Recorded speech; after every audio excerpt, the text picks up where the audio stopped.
القناعة اللهم حببنا في صلاتنا. iléeṣẹ́ aránṣọ Opulence Creation Fashion and Outfit àgbà ọ̀jẹ̀ ni wọ́n nínú kábániránṣọ ìgbàlódé kó dúró sí ni lọ́rùn rẹ́kẹ́tẹ́ kó tún dàbí àbímọ́ni látọ̀run èwo ni ká ránṣọ fún ni tán kó dàbí àpò èlùbọ́ lọ́rùn ẹni kápẹ́ lọ́lọ́tọ̀ kọ́rùn orí gbárí yẹ káyì. ẹ̀bùn àmútọ̀run wá laṣọ rírán níléeṣẹ́ Opulence Creation Fashion and Outfit bí wọ́n ti ń ránṣọ ọkùnrin bẹ́ẹ̀ ni wọ́n ń rán tobìnrin kódà wọ́n ń ránṣọ fọ́ba àti ìjòyè níléeṣẹ́ Opulence Creation Fashion and Outfit àgbà ọ̀jẹ̀ lórúkọ wọn láwùjọ ẹ̀yin ọlọ́lá tó gbọ́ nípa fashion ẹ máa tètè tara ṣàṣà láti lọ sí iléeṣẹ́ Opulence Creation tó wà ní nọ́mbà 12 WO Lawal Street behind Lister Motors Ring Road Ìbàdàn. 08037875943 tàbí 08096779707. Opulence Creation, it's all about outfit. اللهم ارزقنا القناعة.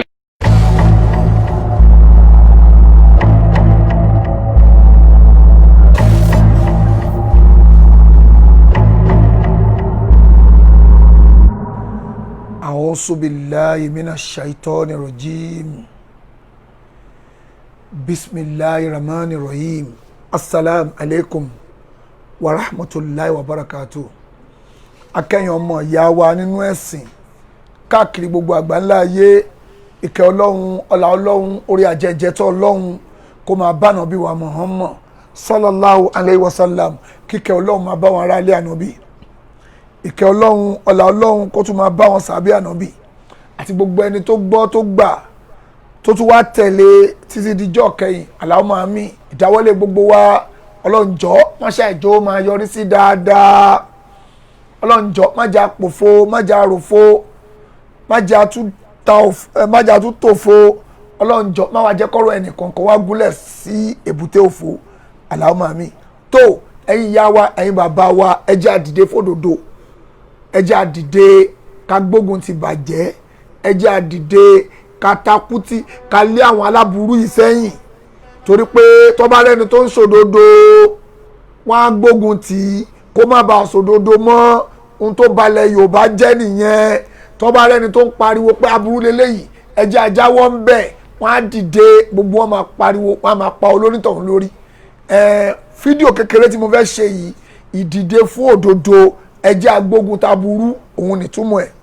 torí pé gbogbo àwọn àfẹ́ ẹlẹ́bọ yìí gbogbo wọn wá ń ṣe fídíò lórí tani o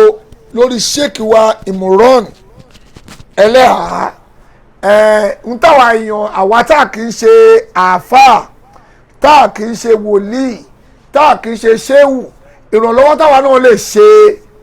fún sheikh wa Imran Eleha yìí torí pé àáfàá wa ò lè máa dìde pé àwọn náà máa bọ́ tàtàwọn náà máa dìfẹ́ǹdì ara wọn àwa ta súnmọ́ wọn náà la máa dìde lórí pé ẹ fẹ́ dojú òdodo bolẹ̀ torí pé wọn ò bá àfa yìí jà o lásán o wọ́n fẹ́ ti ìsìlámù ọ̀ríjínà wọ́n fẹ́ ti ṣubú wọ́n fẹ́ wó ìsìlámù ṣubú n tó ń ṣe nìyẹn wọ́n fẹ́ gbé ìsìlámù ṣubú ni o kò ń ṣàfàyè nìkan náà ń bájà ìsìlámù gangan náà ń bájà ọlọ́run náà ń bájà ànábì náà ń bájà torí pé ọlọ́run sọ pé ká má ṣe bọ ànábì ní ẹ má ṣe bọ àfa wa yìí wá ń pariwo pé ẹ má ṣe bọ gbogbo wọn wá dìde ogun wọn dìde ọ̀tẹ̀ sí àfa wa yìí ìrànlọ́wọ́ tèmi wá ń bẹ̀bẹ̀ fún gbogbo ẹ̀yin tí ẹ pẹ́ nífẹ̀ẹ́ sódodo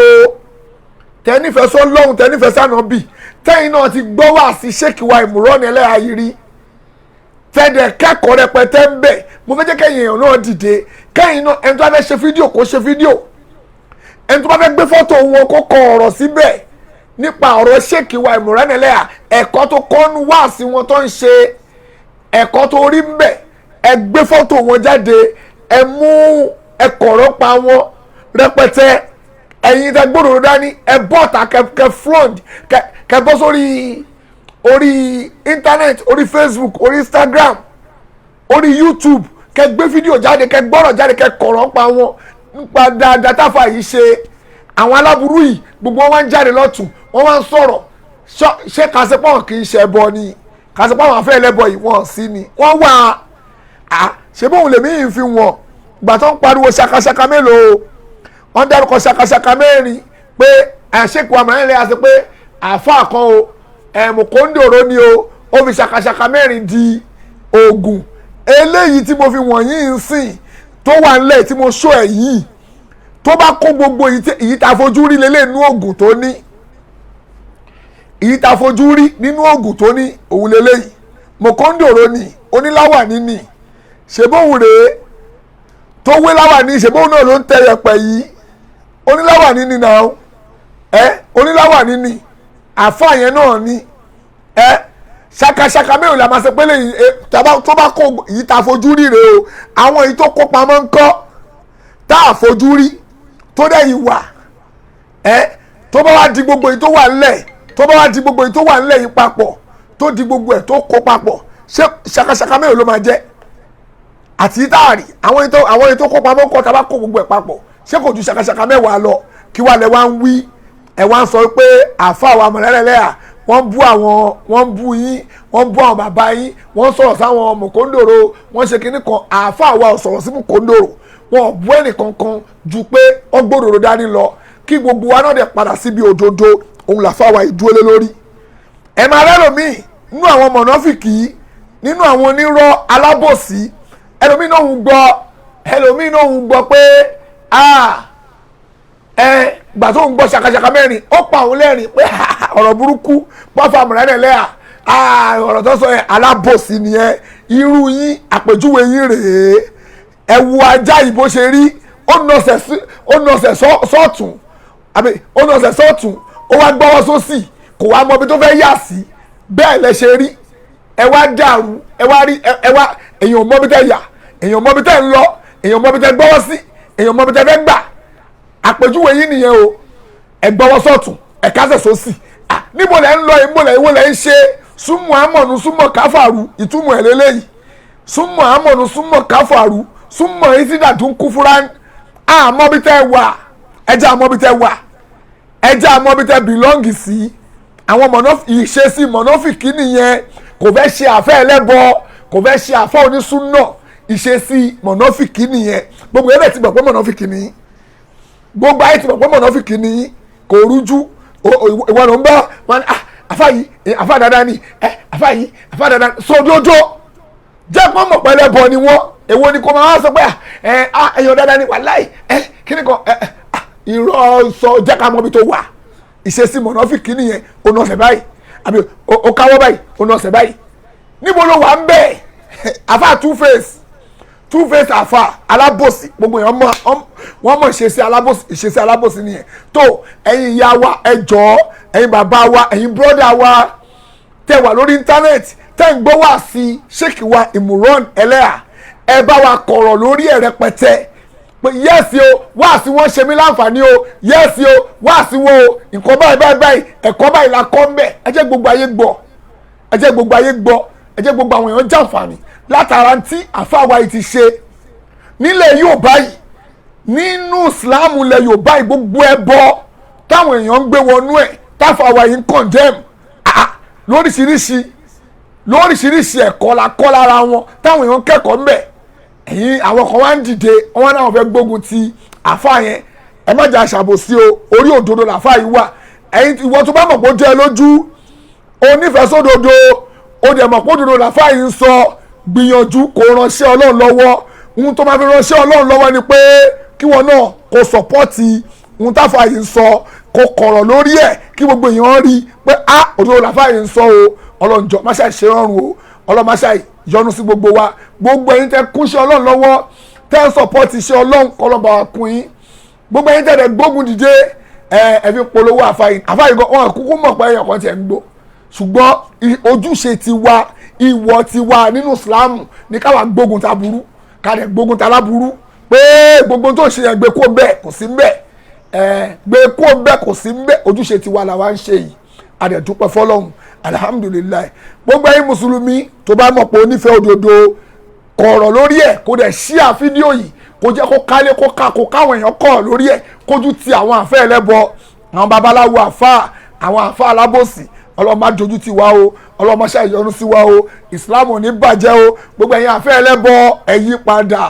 kó omi aburú tẹ̀ ń ṣe olórí yín tó ní ẹ máa ṣe tó ń kun yín lọ pé ẹ máa ṣe lọ níjọ́ tó bá kú ẹ lè gbálẹ̀ lọ́wọ́ kú tẹ́ bá déwájú ọlọ́run ẹ padà gbéra yín ṣépè ẹ ṣépè ni ẹ gbéra yín ṣépè wájú ọlọ́run tẹ́ pẹ̀lú máa ṣépè fún pé ọlọ́run á ti ń di ìfẹ́ ìní ìwọ ọlọ́run bá wa dọ́bù ìyá ẹ̀ lẹ́tọ́ máa gbé ṣépè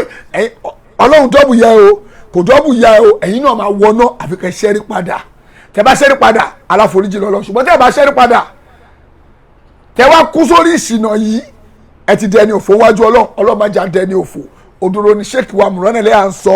ìwọ tí wàá mọ̀ pé òdodo náà ń sọ kọ̀rọ̀ lórí ẹ̀ a ní di support yẹ kọ́lọ́ máa ṣàṣe rọrùn subhanaka Allahumma wa bihamdik wa nashhadu an la ilaha illa anta wa nastaghfiruka wa atubu ilayk fasalam alaikum wa rahmatulahi wa barakatuh.